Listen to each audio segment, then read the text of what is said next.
السلام علیکم ورحمۃ اللہ۔ پیارے بھائی، آپ کا سوال یہ ہے کہ جہیز کو یہ کہہ سکتے ہیں کہ جہیز لعنت ہے؟ جہاں تک لعنت کے الفاظ کے تعلق سے ہے، یہ الفاظ بہت بھاری الفاظ ہیں، اس لیے لعنت پر مبنی الفاظ کا استعمال کرنا، اس سے جس قدر ہو سکتا ہے گریز کیا جائے۔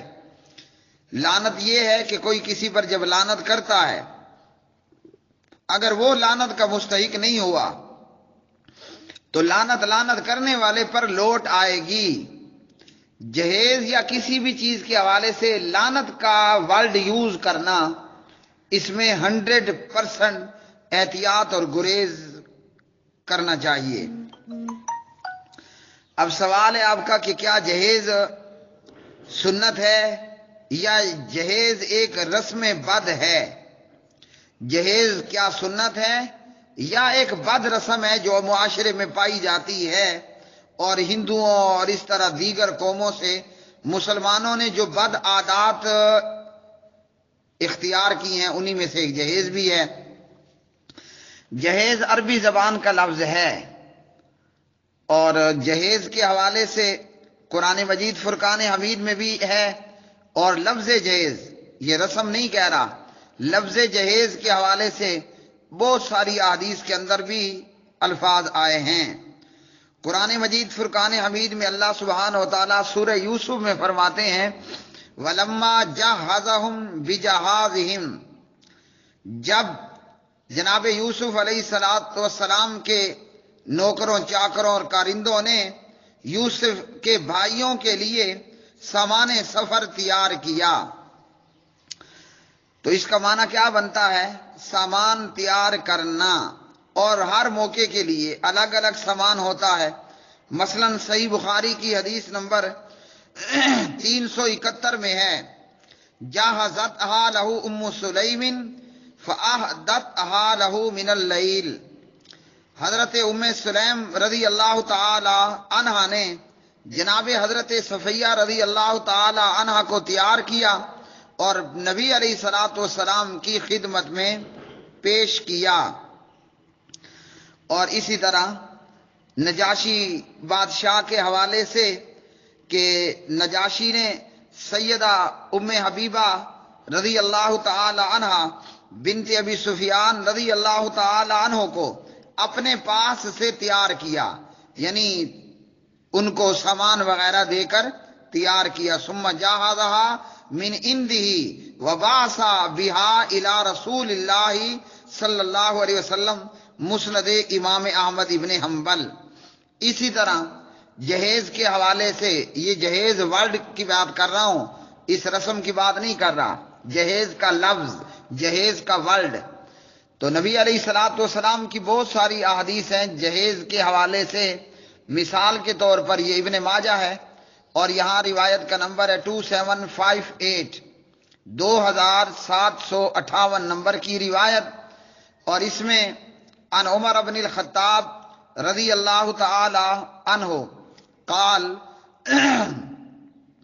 سمعت رسول اللہ صلی اللہ علیہ وسلم یقول من جاہد غازیا فی سبیل اللہ، جس نے مجاہد کو تیار کیا۔ اب مجاہد کے تیار کرنے میں کیا ہے؟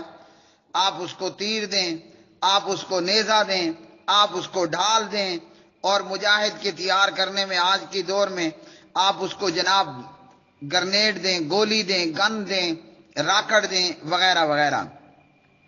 تو یہ الفاظ مختلف طریقوں پر موجود ہیں، تیار کرنا، تیار کیا، یہ اس کا معنی بنتا ہے۔ اسی طرح جناب صفیہ رضی اللہ عنہا کے حوالے سے اور ام حبیبہ کے حوالے سے کہ ان کو تیار کیا۔ اب یہ تیاری ہر قسم کی ہے، تیاری ہر قسم کی ہے۔ دلہن کو دولہے کے لیے بھی تیار کیا جاتا ہے کہ اس کا میک اپ کیا جاتا ہے، اس کو بیوٹیشن کیا جاتا ہے، اور دلہن کو بنا سوار کر دولہے کے کمرے میں پہنچا دیا جاتا ہے۔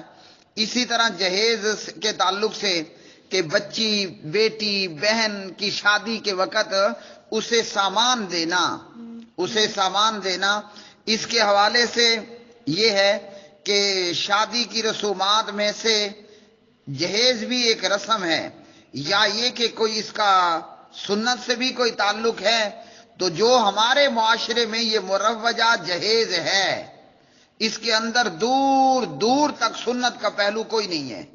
جو ہمارے معاشرے میں جہیز ہے، اس کا سنت سے مراد سنت رسول اللہ صلی اللہ علیہ وسلم کے ساتھ کوئی تعلق نہیں ہے۔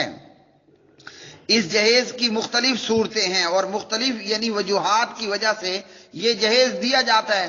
وہ جو کچھ صورتیں ہیں، ان صورتوں کو ہم دیکھ لیتے ہیں۔ جب یہ صورتیں دیکھ لیں گے تو پتہ چل جائے گا کہ آیا یہ سنت ہے یا معاشرے کی ایک رسم ہے۔ اور قرآن مجید سے بھی ضرور پوچھیں گے کہ ہمارے پاس اللہ کا قرآن موجود ہے، آپ کا سوال مجھ سے اور میرا سوال اللہ کے قرآن سے ہوگا کہ ہاں جی قرآن مجید آپ بتائیے، آپ کے جہیز کے تعلق سے، یعنی بیٹی بہن کی شادی کرتے وقت اسے جو ہے وہ کیا دینا، فریج دینا، اے سی دینا، بیڈ دینا، گدا دینا، اچھا جی اسی طرح چارپائی دینا، برتن دینا، دیگتے دینا، چمچے دینا، سائیکل، موٹر سائیکل، گاڑی دینا، اور جناب بیٹی کو سونا دینا اور چاندی دینا، اور پتہ نہیں واشنگ مشین دینا اور سلائی مشین دینا، کپڑے استری کرنے کے لیے استری دینا، کھانے کے لیے چمچیاں تے چمچے تے دیگڑے تے دیگچے دینا۔ کیا ہے جہیز دیا جاتا ہے؟ نمبر ایک، شان و شوکت اور اپنے بڑے پن کے اظہار کے لیے، اچھا جی نمود و نمائش اور شہرت، اور معاشرے میں اپنے فخر کو اونچا دکھانے اور برقرار رکھنے کے لیے۔ اور اسی طرح پھر اس کے اندر بہت زیادہ اسراف بھی کیا جاتا ہے، اور جہیز دیا جاتا ہے کہ جہیز دے کر وراثت سے محروم کر دیا جاتا ہے یا کر دیا جانا مقصود ہوتا ہے۔ اور اسی طرح عدم استطاعت کے باوجود قرض لے کر بھی بیٹیوں اور بہنوں کو جہیز دینا۔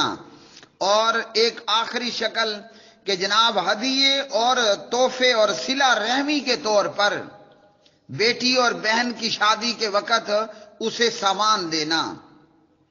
تو اب اس میں سے ہم سب یہ جانتے ہیں کہ جناب تکبر کرنا، اپنی شان و شوکت کو نمایاں کر کے دکھانا، یہ اسلام کی تعلیم نہیں ہے۔ نمود و نمائش اور شہرت اور تفاخر، یہ بھی اسلام کی تو تعلیم نہیں ہے۔ اسراف اور فضول خرچی تو قرآن مجید تو اس سے بڑے واضح طور پر منع کرتا ہے کہ یہ جو فضول خرچ، بے جا خرچ کرنے والے ہیں، یہ کون ہیں؟ یہ شیطان کے بھائی ہیں، یہ اخوان الشیطان ہیں، یہ شیطان کے بھائی لوگ ہیں۔ اور دیکھا دیکھی کرنا تو اس سے بھی اسلام نے اور شریعت نے منع کیا۔ استطاعت کے باوجود کوئی کام کرنا تو اسلام اس سے بھی منع کرتا ہے۔ اسلام تو یہاں تک کہتا ہے کہ حج بھی اس پہ فرض ہے جو صاحب استطاعت ہے، اور اگر کوئی مریض ہے تو اسلام یہ کہتا ہے کہ تمہیں روزہ چھوڑ دینے کی چھوٹ ہے۔ کوئی مسافر ہے تو اسلام روزہ چھوڑ دینے کی چھوٹ بتاتا ہے۔ یعنی یہاں پر بھی اسلام استطاعت اور طاقت کو دیکھتا ہے۔ اسلام یہ بھی کہتا ہے کہ اگر تمہیں کھڑے ہو کر نماز پڑھنے کی استطاعت نہیں ہے تو بیٹھ کے پڑھ لو، بیٹھ کے پڑھنے جتنی طاقت اور استطاعت نہیں ہے تو چلو تم لیٹ کے پڑھ لو۔ تو اسلام ہر معاملے میں استطاعت دیکھتا ہے۔ کیا اسلام یہاں استطاعت نہیں دیکھتا کہ باپ کے پاس جہیز دینے کے لیے کچھ بھی نہیں ہے اور وہ جناب ادھار لے کر، اور بعض دفعہ ادھار نہیں ملتا، یعنی قرض حسنہ نہیں مل رہا، تو وہ کہتا ہے جہیز تو میں نے دینا ہی دینا ہے، چلو بینک سے یا کسی ساہوکار سے سود پہ پیسے اٹھا لیتا ہوں، اور بالآخر وہ جہیز دے دیتا ہے۔ تو یہ ساری حرام کی شکلیں ہیں۔ رہ گیا معاملہ ہدیے اور صلہ رحمی کے طور پر، تو اس پہ اقبال یہ کہتا ہے کہ کیا صلہ رحمی یا ہدیہ زندگی میں آگے نہیں دیا جا سکتا؟ نکاح کے بعد اور شادی کے بعد کیا میری بیٹی نہیں رہتی ہے نا؟ تو یہ خاص ہی موقع کیوں؟ ہدیہ تحفہ دینا ہے تو پہلے بھی دیا جا سکتا ہے۔ بیٹی بہن کی شادی ہو گئی، وہ بعد میں اماں بن گئی، پھر دادی بن گئی، پھر نانی بن گئی، تو وہ تو اس وقت بھی ہدیہ اور تحفہ دیا جا سکتا ہے۔ اسی طرح جہیز کی خرابیوں میں سے ایک یہ خرابی کہ آج جہیز ہی کی وجہ سے دسیوں بیسیوں سینکڑوں ہزاروں اور ملک پاکستان میں آپ کہہ دیجئے کہ لاکھوں جوان لڑکیاں موجود ہیں، لیکن چونکہ باپ کے پاس جہیز دینے کے لیے کچھ نہیں ہے تو شادی نہیں ہو رہی۔ جو آ کر آتی ہے رشتہ ڈھونڈنے کے لیے، وہ یہ نہیں دیکھتی کہ آیا یہ لڑکی شریف ہے، یہ قرآن کی حافظہ ہے، یہ جناب قرآن کی قاریہ ہے، اس کو قرآن کے علوم آتے ہیں، یہ پڑھی لکھی ہے، جاہل ہے، کیا ہے۔ رشتہ لینے والوں کو صرف جہیز سے غرض و غایت ہے، صرف جہیز ان کی نظروں میں، اور ایسے بغیرت دلہے کہ جناب سارا کچھ دلہن لے کر آئے گی۔ میں پہلے کسی ایک جواب میں بتا چکا ہوں کہ یہ جو جہیز لینے والا دلہا ہے، کیا سونامی میں اور پاکستان میں وہ جو زلزلہ آیا تھا، کیا کسی سونامی اور زلزلے میں اس کا سارا گھر تباہ ہو گیا ہے؟ اس کے پلے کچھ نہیں ہے۔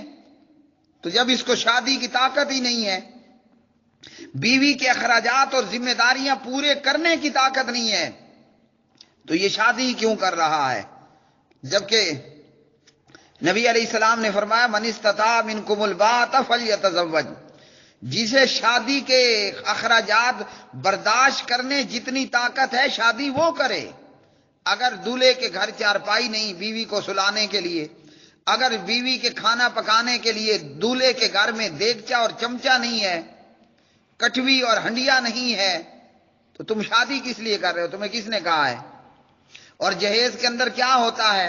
اسراف اور فضول خرچی کا یہ حال ہوتا ہے کہ بڑے دیگچے سے لے کر چھوٹی چھوٹی دیگچی تک، بڑے چمچے سے لے کر چھوٹی چمچی تک دی جاتی ہے۔ تو یہ بیکار فضول کا کام۔ بندہ کوئی چیز دے بھی رہا ہے تو وہی چیز دے نا جو اس کے گھر میں موجود نہ ہو۔ اور جب دلہا شادی کر رہا ہے تو کیا پہلے یہ زمین پر سوتے تھے؟ کیا پہلے یہ پتوں پہ رکھ کے کھانا کھایا کرتے تھے؟ یا پہلے یہ ہوا میں کھانا پکایا کرتے تھے؟ یہ کچن کی بجائے جناب گلی میں کھڑے ہو کر کھانا پکایا کرتے تھے؟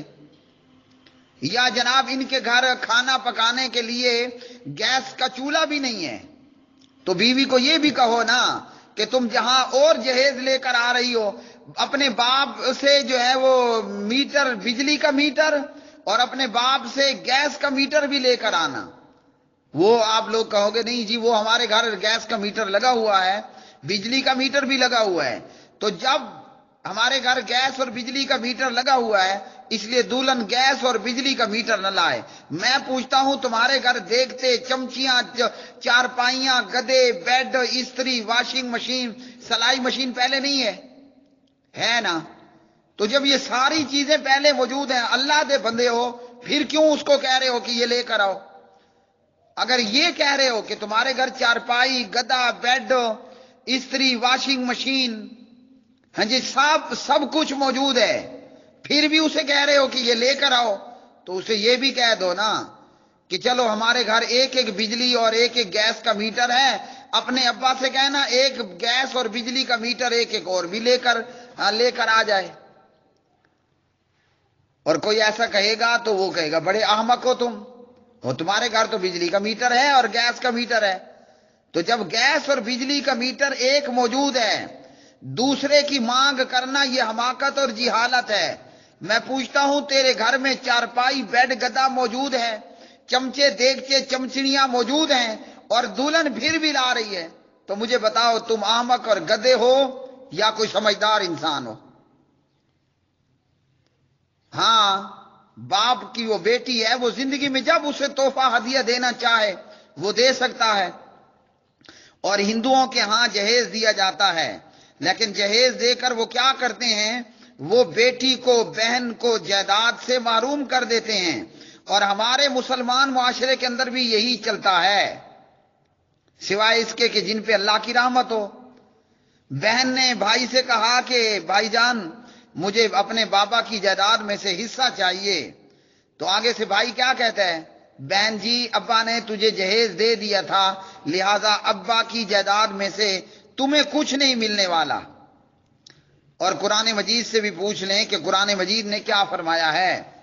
قرآن مجید فرقان حمید ہمیں یہ بتاتا ہے کہ جو مرد ہے، جو مرد ہو، یہ اور بات ہے کہ چیک کر لیں کہیں دولہا جو ہے وہ ہجڑا ہی نہ ہو۔ تو قرآن مجید نے کیا کہا؟ خاوند کے اوپر ہے بیوی اور بچوں کے اخراجات۔ خاوند کے اوپر ہے، مرد کے اوپر ہے، کیا ہے؟ بیوی اور بچوں کے اخراجات۔ یہ کون پورے کرے گا؟ یہ جو شادی کرنے والا مرد ہے، اللہ سبحانہ و تعالیٰ نے یہ اسی کے ذمے لگایا ہے کہ وہ بیوی اور بچوں کے اخراجات ادا کرے گا، معروف کے مطابق جو ضروری ہیں وہ خاوند ہی کے، مرد ہی کے ذمے ہیں۔ کیا فرمایا؟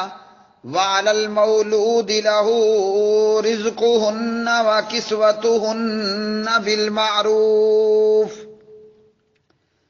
فرمایا اللہ سبحانہ و تعالیٰ نے کہ یہ جو اخراجات ہیں یہ باپ ہی کے ذمے ہیں، جو والد ہے والد کے ذمے ہیں، اولاد کے اور بیوی کے اخراجات۔ فرمایا باپ کے ذمے ہیں ماؤں کو دستور کے مطابق کھانا اور کپڑا دینا، تو اسی کے اوپر یہ اخراجات آ رہے ہیں۔ اسی طرح سورہ النساء کے اندر فرمایا الرجال قوامون علی النساء بما فضل اللہ بعضهم علی بعض وبما انفقوا من اموالهم۔ فرمایا اللہ سبحانہ و تعالیٰ نے کہ یہ جو خرچ کرنا ہے یہ مرد پر ہے، کہ مرد اپنے مال میں سے خرچ کرتے ہیں۔ تو یہ خرچ کرنا تو دولہے، خاوند اور مرد کے ذمے ہے، شریعت نے اسی کے ذمے یہ لگایا ہے۔ اس لیے یہ جہیز جو ہمارے معاشرے میں موجود ہے اس کا شریعت سے کوئی تعلق نہیں ہے، بلکہ یہ جہیز شادیوں کی راہ میں ایک بہت بڑا واقعہ ہے، ایک بہت بڑی رکاوٹ ہے، ایک بہت بڑی رکاوٹ ہے۔ اور یہ جو ہے وہ نبی علیہ الصلوۃ والسلام سے ثابت نہیں ہے۔ ہاں اس سلسلے میں ایک روایت کا سہارا لینے کی کوشش کی جاتی ہے کہ وہ ہے نبی علیہ الصلوۃ والسلام نے سیدہ فاطمہ رضی اللہ تعالی عنہا کا جہیز تیار کیا۔ تو اس کے حوالے سے کیا ہے کہ اس واقعے کے تعلق سے یہ بات واضح طور پر سمجھ آتی ہے کہ یہاں دلہن کو پہلی مرتبہ دولہا کے پاس بھیجنے کی تیاری ہے۔ اور جیسا کہ ام سلیم نے حضرت صفیہ رضی اللہ تعالی عنہا کو تیار کیا اور نبی علیہ الصلوۃ والسلام کے پاس بھیجا، تو یہ چیزیں حدیث کے اندر جو ہیں وہ موجود ہیں۔ باقی مختلف روایتوں میں آیا ہے کہ حضرت علی رضی اللہ تعالی عنہ نے اپنی ڈھال بیچی، یہ واقعہ بیان کیا علامہ یزدانی شہید رحمۃ اللہ علیہ نے۔ اور اسی طرح حدیث کے اندر موجود ہے کہ انصاری نے جناب علی رضی اللہ تعالی عنہ کو جو ہے وہ تعاون کیا اور حضرت علی نے اس سے مہر کا اور اس طرح کے شادی کے دیگر جو اخراجات ہیں ان کا بندوبست فرمایا۔ تو یہاں سے جہیز ثابت نہیں ہوتا، یہ سارا کچھ مرد ہی کے ذمے ہے، اور مرد ہی کو چاہیے کہ وہ جو اپنی بیوی کے اخراجات ہیں ان کے تعلق سے وہ اس کا اہتمام کرے، اور جو معروف کے مطابق بیوی کے اخراجات ہیں وہ خاوند کے ذمے ہیں کہ وہ اس کو پورا فرمائے۔